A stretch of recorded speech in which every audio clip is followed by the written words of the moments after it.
चलिए स्टार्ट करते हैं आज की क्लास। देखिए ये हमारी ज्योग्राफी की दूसरी क्लास है, ठीक है। ये जीएस का पार्ट हम कवर कर रहे हैं, ज्योग्राफी का है, और ये हमारी दूसरी क्लास है। पहली क्लास हम कवर कर चुके हैं, तो उसमें इंट्रो हुआ था, मैंने सिलेबस डिस्कस किया था और हमने स्टार्ट किया था यूनिवर्स से। मैंने बोला था कि मैं यूनिवर्स कवर करूँगा, ठीक है, ब्रह्मांड, उसके बाद वर्ल्ड ज्योग्राफी, इंडियन ज्योग्राफी और आपका मैपिंग का पार्ट सब कवर करूँगा। तो यूनिवर्स से मैंने स्टार्ट किया था, और मैंने, अगर आपने अभी हमारी वो वीडियो नहीं देखी है तो ज़रूर देख लें। बाकी उसमें मैंने थोड़ा सा इंट्रो दिया था, तो मैं यहाँ संक्षेप में 1 मिनट के अंदर बता देता हूँ। हमने ये बताया था कि यूनिवर्स क्या होता है, ब्रह्मांड क्या है, ठीक है। तो छोटे से अणु से लेकर विशाल आकाश गंगाओं के सम्मिलित स्वरूप को ब्रह्मांड कहते हैं। ब्रह्मांड की उत्पत्ति कैसे हुई है, तो इससे संबंधित कई सिद्धांत हैं, जिसमें से सबसे सर्वमान्य सिद्धांत है वो है बिग बैंग थ्योरी, ठीक है। और big bang theory big bang theory सर्वमान्य सिद्धांत है। तो उसमें क्या था कि एक संपूर्ण ब्रह्मांड एक ऊर्जा के गोले में था, केंद्रित था, उसी में विस्फोट होता है, उसी को बोलते हैं बिग बैंग, ठीक है। और उसी से फिर सब चीज़ों का, पूरे ऊर्जा, पूरे ब्रह्मांड, गैसों का निर्माण हुआ है। चलिए अब उसके आगे कवर करते हैं। मैंने गैलेक्सी वगैरह देख ली थी, अब हम बात करते हैं स्टार का फॉर्मेशन भी मैंने देख लिया था कि कैसे तारा बनता है। इसमें हम देखते हैं कि तारे का जन्म और विकास कैसे होता है, ठीक है। तो देखिए इस क्लास में हम देखेंगे कि तारे का जन्म और उसका विकास, origin and development of a star. जैसे हमारा सूर्य है वो एक तारा है, तो तारे का जन्म एवं विकास,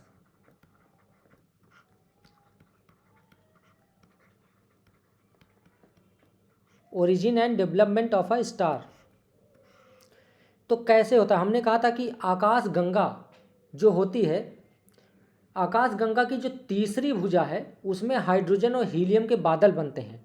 नेबुला हमने कल की क्लास में देख लिया था। तो जो आकाश गंगा है ये भी हम देख चुके हैं। आकाश गंगा की तीसरी भुजा, आकाश गंगा की तीसरी सबसे बाह्य भुजा जो है वो तीसरी भुजा है। इसमें क्या होता है, हाइड्रोजन और हीलियम के बादल बनते हैं,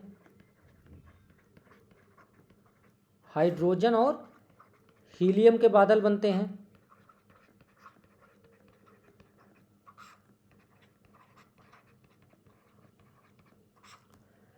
इसी को हम क्या बोलते हैं, इसी को हम बोलते हैं स्टेलर नेबुला,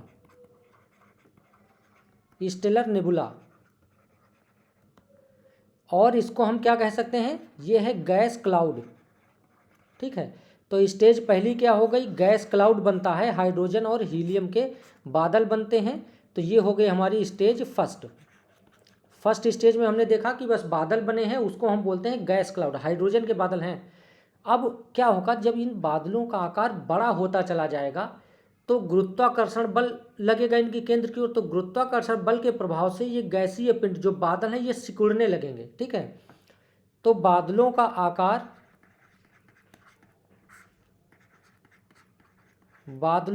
बड़ा होता चला जाता है,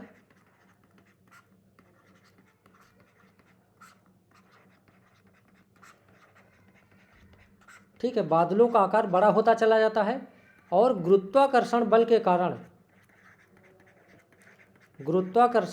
कारण,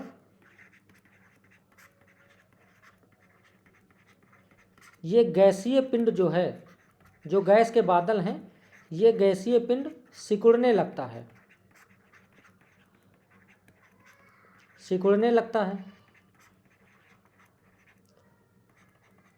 तो जब ये गैसीय पिंड सिकुड़ने लगता है तो इसका जो केंद्र होता है उस पर दबाव बढ़ता है, तो इसका केंद्र सघन हो जाता है, इसका केंद्र सघन हो जाता है,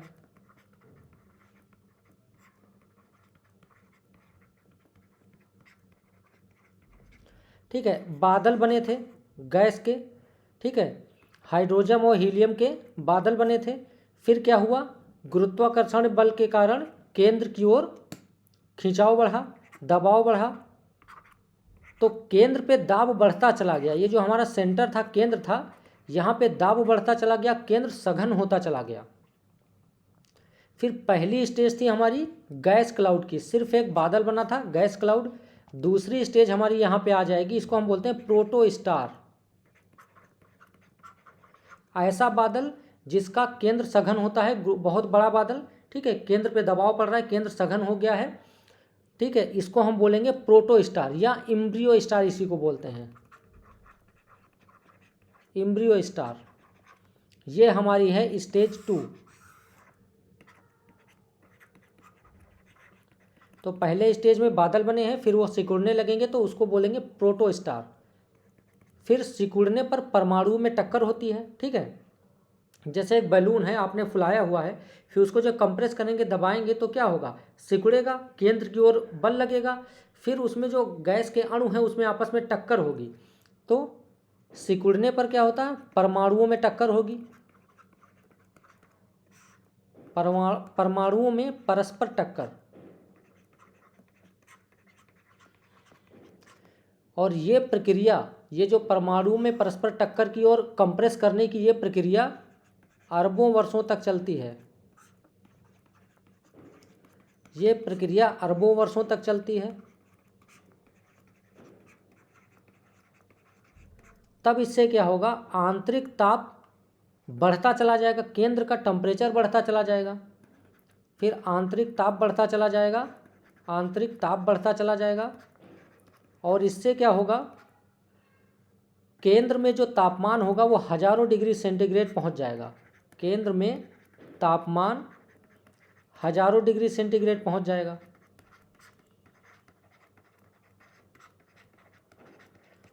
जब तापमान हजारों डिग्री सेंटीग्रेड पहुंच जाता है तो इतने तापमान पे कौन सी रिएक्शन होती है, नाभिकीय संलयन अभिक्रिया। हाइड्रोजन का अब केंद्र में, इसके बाहर नहीं, चूंकि सबसे ज़्यादा दबाव केंद्र में है, तो केंद्र में ही हजारों डिग्री सेंटीग्रेड टेम्परेचर हो गया है, तो केंद्र में नाभिकीय संलयन अभिक्रिया शुरू हो जाएगी। इस नाभिकीय संलयन अभिक्रिया शुरू हो जाएगी। इससे क्या होगा, हाइड्रोजन का किस में कन्वर्जन होगा, हीलियम में। और जब हाइड्रोजन का हीलियम में कन्वर्जन होगा तो बहुत प्रकाश और ऊर्जा का उत्सर्जन होगा, और इसी को हम बोलते हैं स्टार। जैसे हमारा तारा जो है, सूर्य जो है क्या है, वो एक स्टार ही है, तारा ही है। और सूर्य बहुत चमकदार है। सूर्य में क्या हो रहा है, सूर्य भी एक गैस का बादल है, उसके केंद्र में हाइड्रोजन हीलियम में कन्वर्ट हो रहा है, उसके केंद्र में नाभिकीय संलयन अभिक्रिया चल रही है, ठीक है। तो ये हो गई हमारी स्टेज 3। ये हो गया स्टार का फॉर्मेशन, कैसे स्टार बनता है।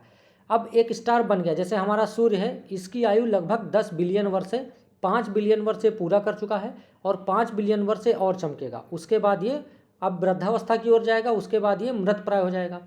तो अब तारा स्टार हो गया, ठीक है, बन गया तारा। अब तारे की उम्र भी समाप्त होगी, तो अब वृद्धावस्था की ओर की बात करेंगे तो क्या होगा,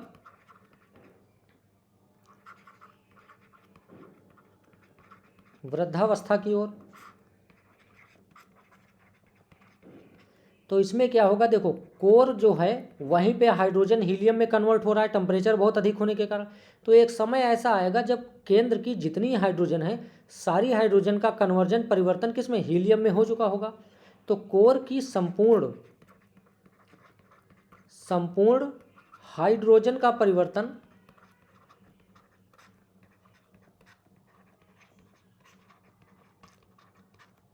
हीलियम में हो चुका है। एक समय ऐसा आया है कि जब कोर की जो गैसीय पिंड था उसके सेंटर की हाइड्रोजन का परिवर्तन हीलियम में हो गया है। तो अब हीलियम, जब हाइड्रोजन ही नहीं बची है तो नाभिकीय संलयन अभिक्रिया बंद हो जाएगी। नाभिकीय संलयन अभिक्रिया बंद हो गई। ये नाभिकीय संलयन अभिक्रिया इसके केंद्र में तो बंद हो गई है, चूंकि केंद्र का हाइड्रोजन समाप्त हो गया है, लेकिन केंद्र के बाहर हाइड्रोजन अभी भी है, तो वहां पर नाभिकीय संलयन अभिक्रिया चल रही है। इसीलिए आपको स्टार चमकता हुआ दिख रहा है, लेकिन उसकी चमक फीकी पड़ जाएगी।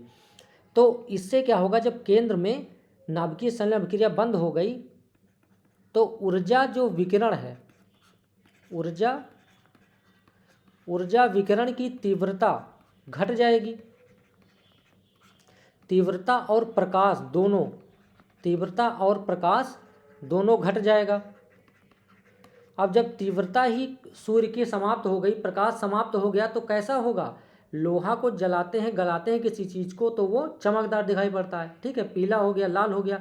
पीला होने के बाद जब वो उस जलाना बंद कर देते तो वो लाल हो जाता है। तो इसी प्रकार से सूर्य क्या होगा, अब लाल रंग, सूर्य को समझिए आप, ये तारा है, कोई भी तारा हो, जरूरी नहीं कि सूर्य ही, सूर्य के प्रकार के बहुत से असंख्य तारे हैं और उसी में से किसी भी एक तारे को आप समझ लीजिए। तो तारा जो है वो, उसका जब केंद्र का हाइड्रोजन समाप्त हो गया तो केंद्र में नाभिकीय संलयन अभिक्रिया समाप्त हो गई, तो उसकी ऊर्जा की विकिरण और प्रकाश तीव्रता जो होगी उसकी घट जाएगी, तो ये लाल रंग का दिखाई देगा, ये लाल रंग का दिखाई देगा,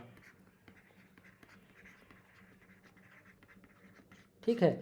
तो जैसे सूर्य सुबह सुबह आप देखेंगे ना तो जिस लाल रंग का दिखता है, तो इसी को हम क्या बोलते हैं, इसी को बोलते हैं रेड जिएंट, रेड जिएंट या लाल दानव, दानव या रक्त दानव या सुपर रक्त दानव, सॉरी, या सुपर रक्त दानव, ठीक है।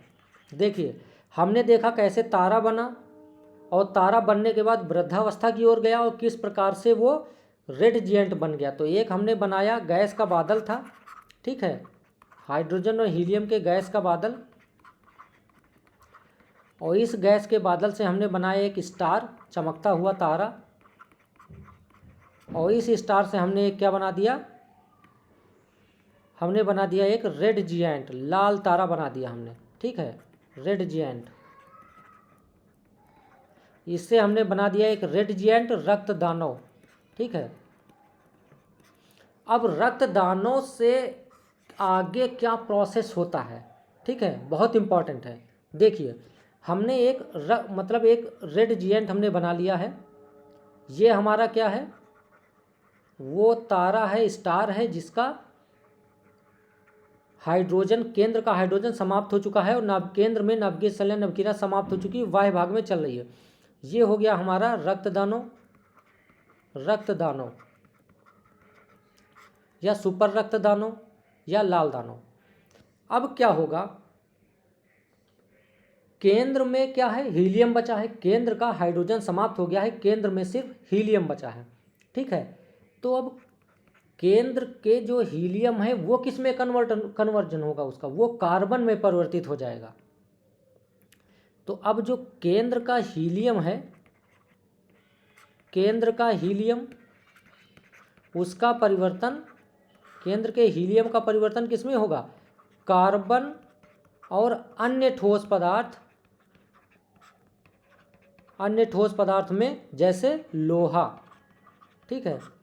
तो जो ये रक्त दानव है, अब इसमें क्या होगा, केंद्र में हाइड्रोजन समाप्त है, अब केंद्र में हीलियम बचा है, अब हीलियम का भी परिवर्तन अन्य ठोस पदार्थ कार्बन और लोहा में हो रहा है।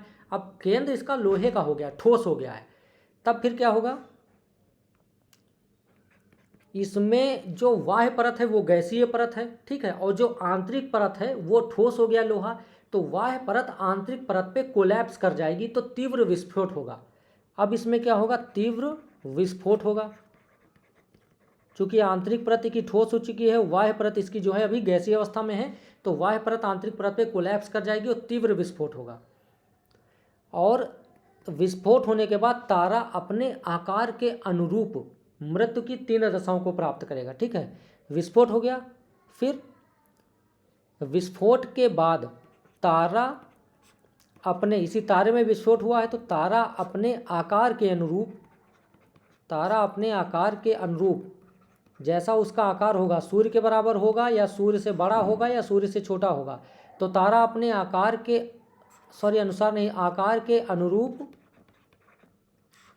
मृत्यु की 3 दशाओं को प्राप्त होगा, मृत्यु की 3 दशाओं को प्राप्त होगा, ठीक है। तारा अपने आकार के अनुरूप मृत्यु की 3 दशाओं को प्राप्त होगा।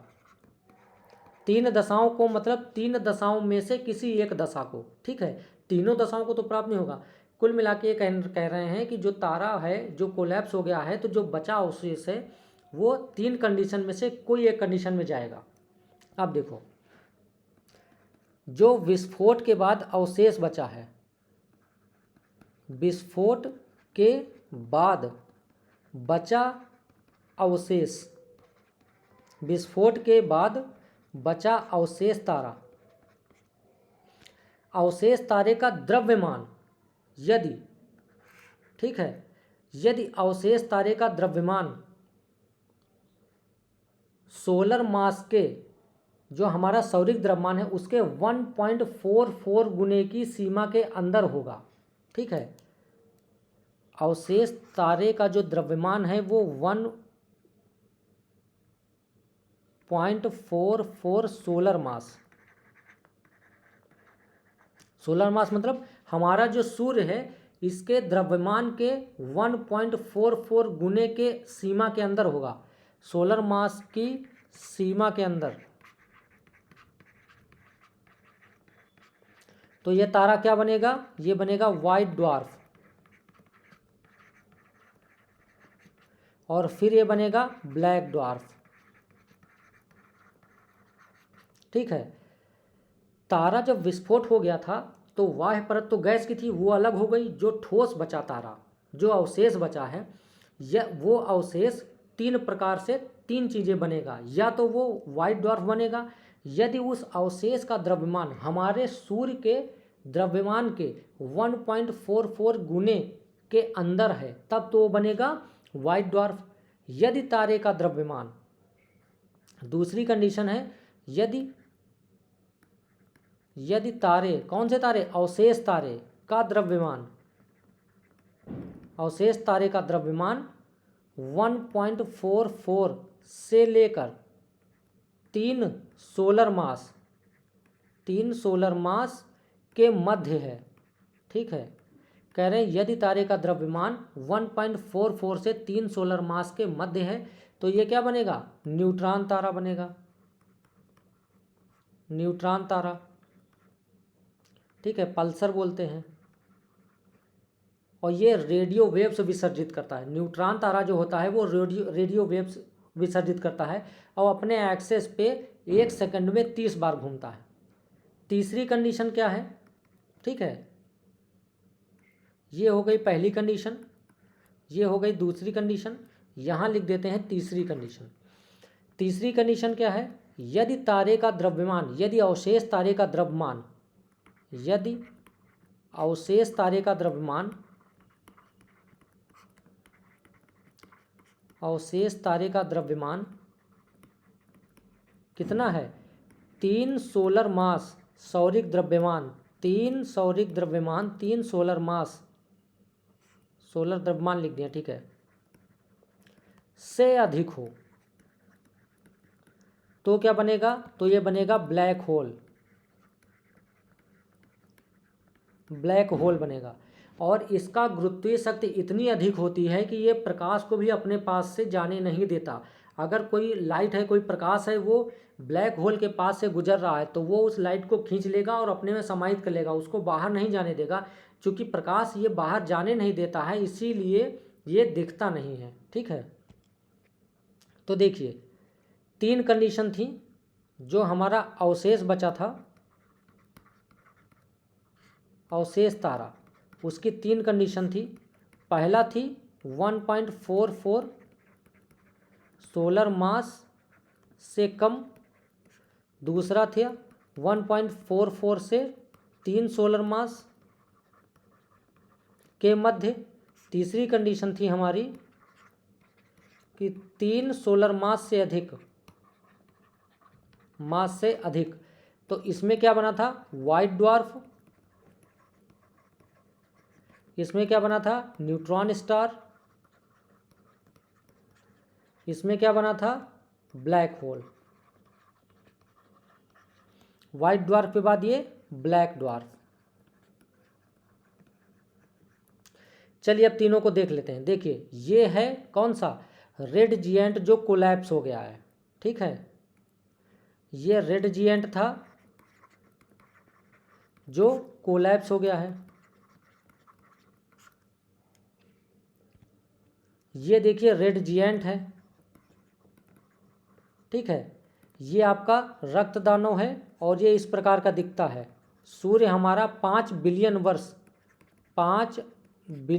वर्ष के बाद जो हमारा सूर्य है वो भी इसी तरह का दिखेगा। ये क्या है, ये हमारा है वाइट ड्वार्फ, ठीक है, वाइट ड्वार्फ, इसको बोलते हैं श्वेत वामन।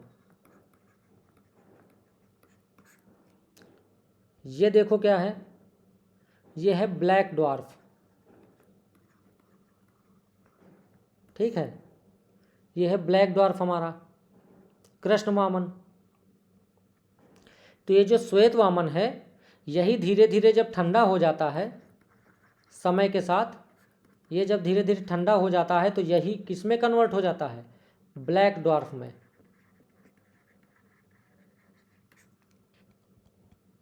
ये देखिए न्यूट्रॉन स्टार है,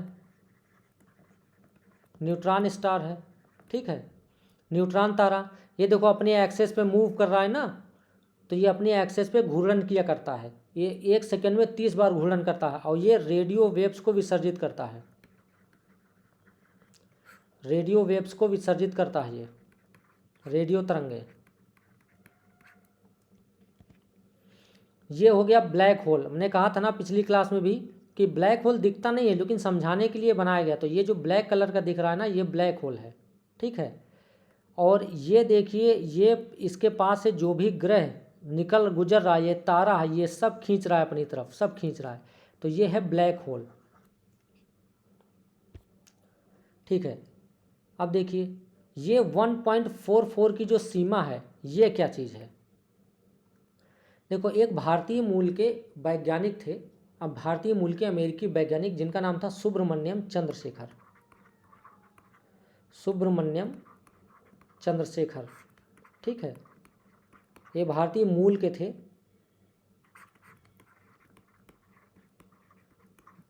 सुब्रमण्यम चंद्रशेखर, इन्होंने ही ये बताया था कि 1.44 सौरिक द्रव्यमान, इन्होंने 1.44 सॉरी सौरिक द्रव्यमान की वो सीमा निश्चित की थी, जिसके अंदर के तारे, मतलब ये जिसके अंदर के तारे श्वेत वामन और उसके अवशेष से अधिक के तारे सॉरी ब्लैक ड्वार्फ बनते हैं सॉरी,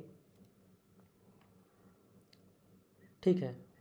अब देखो, अब एक चीज़ होती है रेड शिफ्ट, रेड शिफ्ट, ये रेड शिफ्ट क्या है, तो हमारा जो ब्रह्मांड पढ़ रहे हैं, ब्रह्मांड का विस्तार हो रहा है। कैसे जानेंगे आप कि अभी भी हमारा ब्रह्मांड का विस्तार हो रहा है, तो red shift and Doppler effect.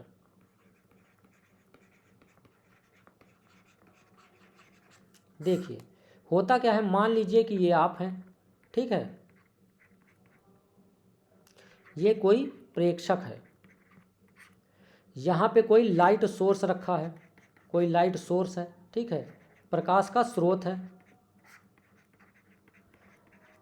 अब ये जो है आप दोनों के, प्रेक्षक और प्रकाश के स्रोत के बीच की दूरी है। देखो अब इसमें 2 कंडीशन होती हैं, ठीक है। पहली कंडीशन क्या है,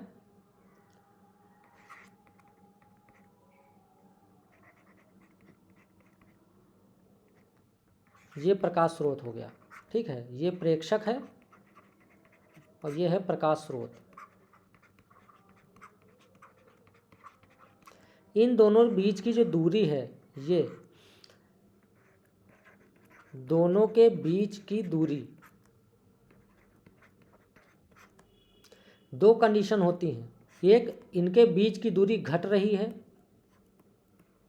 ठीक है, और एक है इनके बीच की दूरी बढ़ रही है, बढ़ रही है। मतलब प्रकाश स्रोत और प्रेक्षक, जो एक प्रकाश स्रोत है और दूसरा देखने वाला व्यक्ति है, तो दोनों के बीच की दूरी घट रही होगी या तो दोनों के बीच की दूरी बढ़ रही है, ठीक है, 2 कंडीशन है। तो देखो अगर दोनों के बीच की दूरी घट रही है तब क्या होगा, घट रही का मतलब ये होगा कि दोनों करीब आ रहे हैं, ठीक है, यानी कि दोनों करीब आ रहे हैं, दोनों करीब आ रहे हैं। बीच की दूरी अगर बढ़ रही है तो दोनों दूर जा रहे हैं, दोनों दूर जा रहे हैं।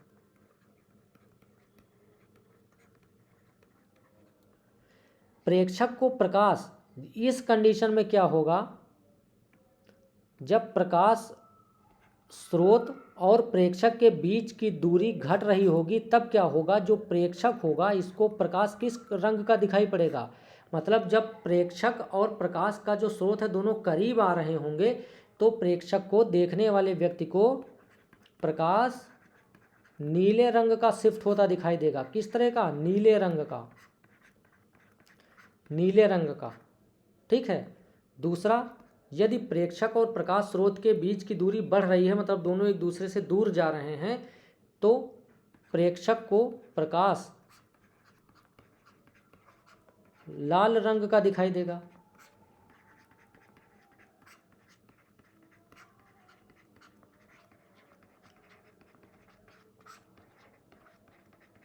ठीक है। लाल रंग का दिखाई देने को क्या कहते हैं, इसी को हम बोलते हैं red shift. Red shift. Red shift का मतलब क्या है कि प्रेक्षक और प्रकाश स्रोत के बीच की दूरी बढ़ रही है। जैसे अब मैं पृथ्वी पर हूँ, मैं कोई तारा देख रहा हूँ, अगर वो तारा हमको अधिक चमकीला दिखाई पड़ रहा है, मतलब नीले रंग की का दिखाई पड़ रहा है, मतलब वो मेरे करीब आ रहा है। अगर वो तारा लाल रंग की ओर बढ़ रहा है, ठीक है, तो इसका मतलब है कि वो हमसे दूर जा रहा है। अब देखो, सभी जितनी भी आकाश गंगाओं का मापन किया गया है सब में रेड शिफ्ट पाया गया है। ठीक है। ये पढ़ने का मतलब ये है कि जितनी भी आकाश गंगाओं का आज तक मापन किया गया है सब में क्या पाया गया है, यही रेड शिफ्ट पाया गया। इसका मतलब क्या है कि आकाश गंगाएं दूर जा रही तभी तो रेड शिफ्ट पाया गया। और अगर सभी आकाश गंगाएं दूर ही जा रही हैं तो इसका मतलब ब्रह्मांड का विस्तार हो रहा है। ठीक है। तो ये था, ये बताने के लिए कि ब्रह्मांड का विस्तार हो रहा है। अब देखिए, हमने तारा देख लिया, तारे का जन्म देख लिया। ठीक है। Neutron star, black hole, white dwarf, black dwarf सब देख लिया। अब आते हैं एक तारे पे, हमारे तारे, सौर मंडल। ठीक है। सौर मंडल और पृथ्वी की उत्पत्ति विषयक सिद्धांत। सौर मंडल,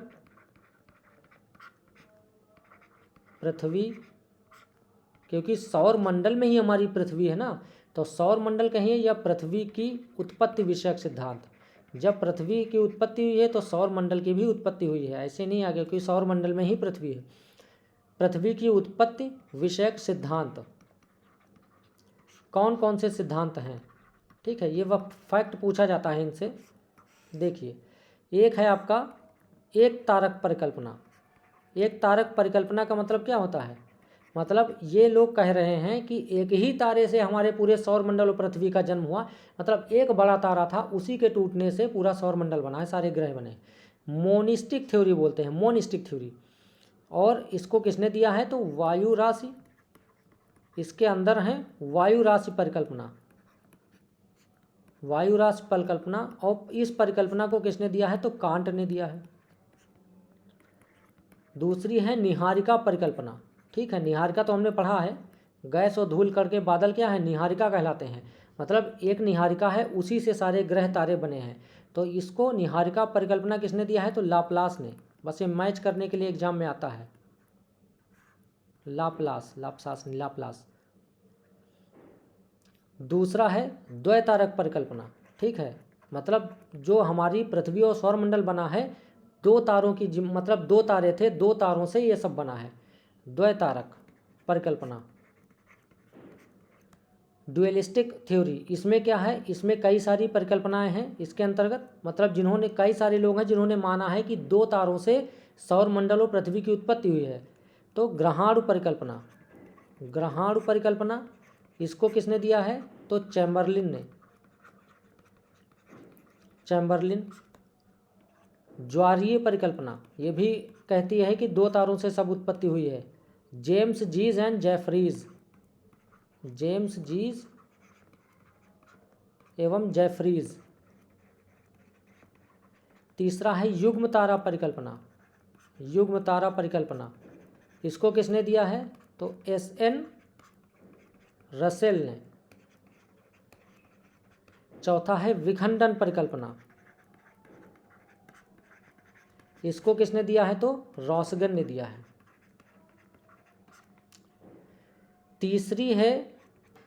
तीसरा सिद्धांत है गैस व धूल के बादल आधारित परिकल्पना, गैस व धूल के बादल आधारित परिकल्पना। ये लोग कहते हैं कि गैस व धूल के बादल थे और उन्हीं से सौरमंडल और पृथ्वी की उत्पत्ति हुई है। इसमें भी है एक अंतर तारक धुरी परिकल्पना, इसको दिया है ऑटो स्मिथ ने। और एक और है महाविस्फोट, सर्वमान्य परिकल्पना, महाविस्फोट, जॉर्ज लेमेंतेयर। ठीक है। अब एक चीज़ होती है सौर वर्ष क्या है, कॉस्मिक ईयर क्या है। सौर वर्ष को बोलते हैं कॉस्मिक ईयर। तो देखिए, हमने कहा था कि हमारा जो सूर्य है वो हमारी गैलेक्सी, जो आकाश गंगा है हमारी, जिसमें हम लोग हैं, जिसमें सौर मंडल है, तो हमारा सूर्य मंदाकिनी जो हमारी गैलेक्सी है उसका चक्कर लगाने में 25 करोड़ वर्ष लेता है। तो एक चक्कर लगाने में जो समय लगता है उसी को बोलते हैं कॉस्मिक ईयर या सौर वर्ष। प्रॉक्सिमा सेंचुरी सूर्य के बाद पृथ्वी का सबसे निकटतम तारा। तो हमारी जो पृथ्वी है, जो हमारा ग्रह है पृथ्वी, इसके सबसे करीब का तारा कौन सा है, सूर्य। और दूसरा पूछा जाए कि सूर्य के बाद पृथ्वी से सबसे निकटतम तारा कौन सा है, तो वो है प्रॉक्सिमा सेंचुरी। अब सूर्य की संरचना देख लेते हैं। ठीक है, सूर्य की संरचना, सूर्य की संरचना, स्ट्रक्चर ऑफ द सन।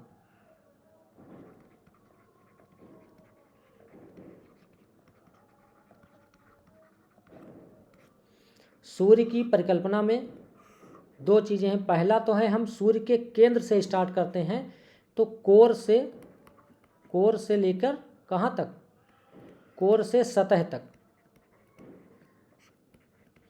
यानी कि एक तो हम देखेंगे संरचना सूर्य के बिल्कुल केंद्र से बीचों बीच से लेकर उसकी सतह तक, इसको बोलते हैं सोलर इंटीरियर।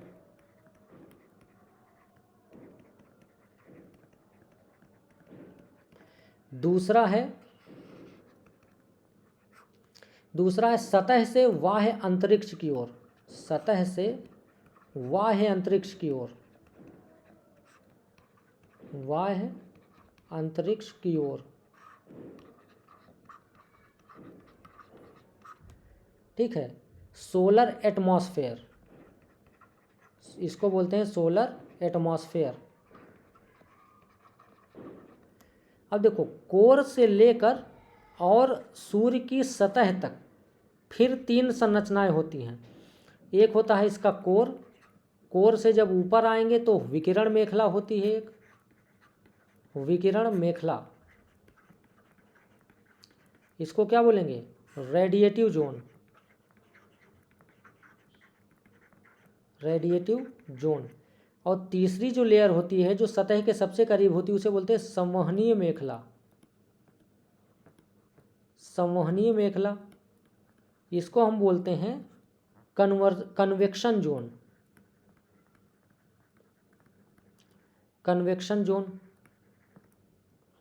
अब सतह से मतलब सूर्य की जो स्ट्रक्चर है सन का, जो उसमें केंद्र से सतह तक 3 पार्ट है। एक कोर हो गया बिल्कुल केंद्र, फिर उसके ऊपर आएंगे तो विकिरण मेखला, रेडिएटिव जोन, फिर उसके ऊपर आएंगे तो संवहनीय मेखला, कन्वेक्शन जोन। अब हम सूर्य की सतह पे आ चुके हैं। अब सतह से बाह्य अंतरिक्ष की ओर भी उसके 3 लेयर हैं। पहला कौन सा है, तो पहले लेयर को हम बोलते हैं प्रकाश मंडल, प्रकाश मंडल। ठीक है, फोटोस्फीयर इसे बोलते हैं। तो सूर्य की सतह के जो ऊपर वाला पार्ट है, सतह से ऊपर बाह्य अंतरिक्ष की ओर, उसे फोटोस्फीयर बोलते हैं। और फोटोस्फीयर के ऊपर जो पार्ट है उसे वर्णमंडल बोलते हैं, वर्णमंडल। ठीक है, क्रोमोस्फीयर, क्रोमोस्फीयर। और जो सबसे बाहरी भाग है अंतरिक्ष की ओर उसे बोलते हैं कोरोना। ठीक है, कोरोना। इसका टेम्परेचर लगभग 6000 डिग्री सेंटीग्रेड। इसी में होती हैं कौन सी, फ्रॉनहोफर रेखाएं। फोटोस्फीयर में फ्रॉनहोफर रेखाएं और सन स्पॉट्स, सौर कलंक फोटोस्फीयर में दिखते हैं, सौर कलंक। ठीक है, क्रोमोस्फीयर ये प्रकाश मंडल से ऊपर 2000 से 3000 किलोमीटर मोटा पार्ट है। ठीक है, ये बिल्कुल गर्म गैस से निर्मित है। गर्म गैस से निर्मित,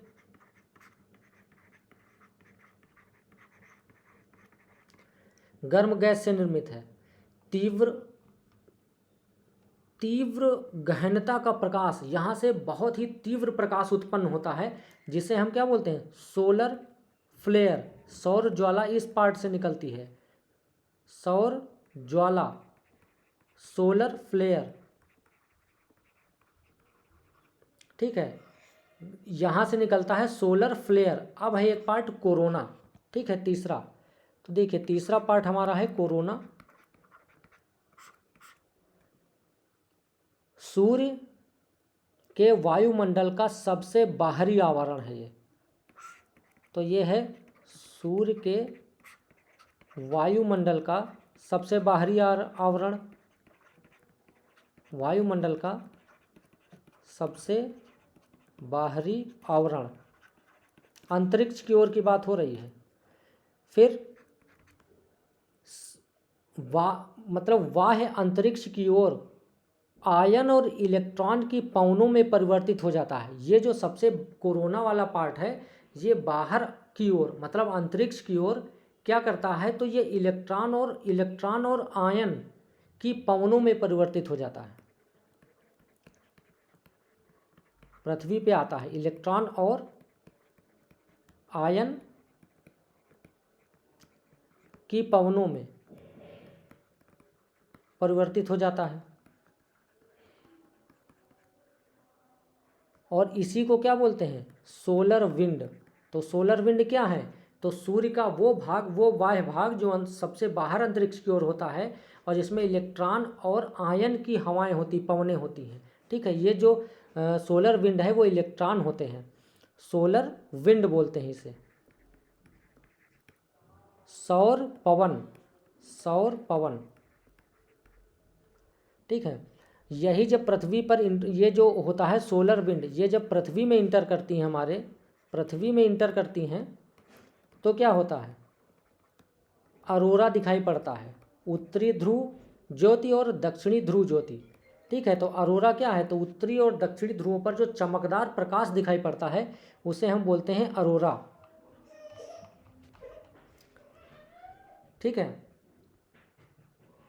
चलिए अब क्लास तो काफ़ी लंबी हो जाएगी, आज की क्लास में इतना ही। और कल की क्लास में हम देखेंगे सन स्पॉट क्या है, सौर कलंक क्या है, ठीक है। बाकी इससे आगे की ग्रह क्या है, सिजगी क्या होता है, सूर्य ग्रहण क्या है, चंद्र ग्रहण क्या है, तो हम ये नेक्स्ट क्लास में कवर करेंगे।